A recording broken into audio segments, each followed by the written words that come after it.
ஹாய்ங்க. இன்றைக்கி என்ன பார்க்க போகிறோன்னா நச்சுன்னு ஒரு 4 டிப்ஸுங்க. நான் ட்ரை பண்ணி பார்த்ததான் சொல்கிறேன். வாங்க வீடியோக்குள்ளே போகலாம். This video sponsor by Edigos. Edigos நம்மளுடைய திறமையை வளர்த்துக்க பயன்படுது. லிங்க்கை டிஸ்கிரிப்ஷன் பாக்ஸில் போட்டு வைக்கிறேன், பார்த்து தெரிஞ்சுக்குங்க. The struggle to find courses that truly speak your language, it's finally over. Welcome to EduQuest, where learning is made just for you. At EduQuest, we bring you a wide range of online courses, from career building programs to skill boosting masterclasses, all in your regional language. Because we believe language should never be a barrier to success. Our courses are tailor made after understanding what today's learners really need. So why wait? Start learning the smarter, simpler way only with EduQuest. Visit eduquest.courses and explore your next course today.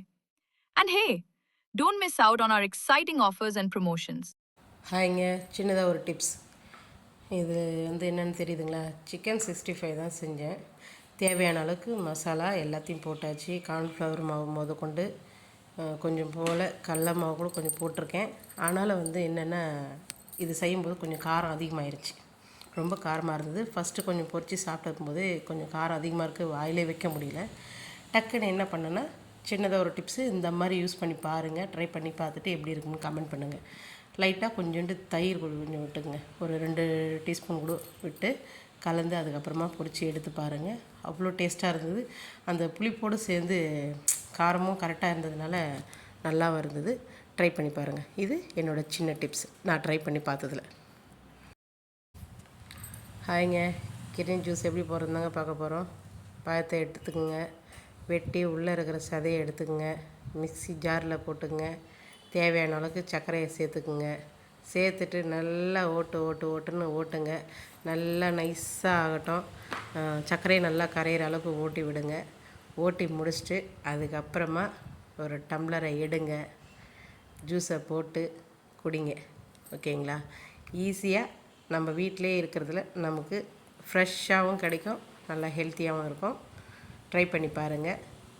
நல்லா இருந்ததுன்னா நீங்களும் try பண்ணி பார்த்துட்டு எப்படி இருந்ததுன்னு comment பண்ணுங்கள். ஓகேங்களா?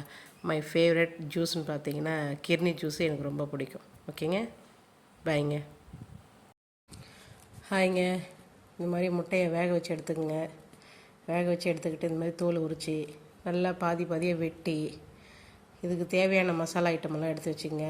மிளகு, மஞ்சத்தூள், உப்பு, பெருங்காயப்பொடி, எண்ணெய் இது வரைக்கும் போட்டு கடாயில் போட்டு சூடு பண்ணி வெட்டி வச்ச முட்டையை அது கூட சேர்த்து கலந்து விட்டிங்கன்னா சும்மா சூப்பராக இருக்கும். ட்ரை பண்ணி பாருங்கள். ஒரு 2 நிமிஷம் அப்படியே சிம்மில் வைங்க. நல்லா காரம் எண்ணெய்லாம் நல்லா இறங்கட்டும். ஓகேங்களா? நீங்களும் ட்ரை பண்ணி பாருங்கள். எப்படி இருந்ததுன்னு கமெண்ட் பண்ணுங்கள். சின்ன டிப்ஸு, ஈஸியாகவும் இருக்கும், சாப்பிட்றதுக்கு நல்லா டேஸ்ட்டாகவும் இருக்கும். இது என்னோட மை ஃபேவரட்.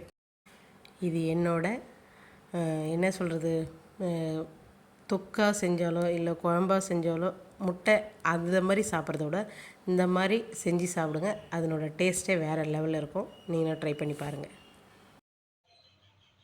சின்னதாக ஒரு டிப்ஸுங்க.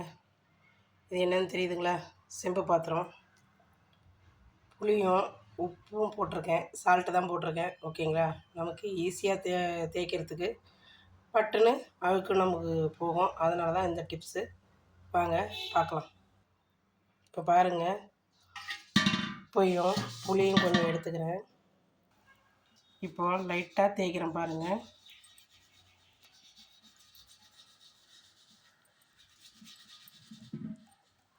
ஏன்னா நான் ஒரு கையில் ஃபோனையும் ஒரு கையிலையும் வச்சுக்கிட்டு தான் தேய்க்கிறேன். பாருங்கள் டிஃப்ரெண்ட்டு இதுக்கும் அதுக்கும் எப்படி இருக்குன்னு. ஏன்னா லைட்டாக தேய்ச்சாவே போயிடும். ஓகேங்களா? இது என்னோடய சின்ன டிப்ஸ். பாருங்கள், தேய்க்க அழுக்கெல்லாம் போயிடுது. ஓகேங்களா? நீங்களும் ட்ரை பண்ணி பாருங்கள். எப்படி இருக்குன்னு கமெண்ட் பண்ணுங்கள்.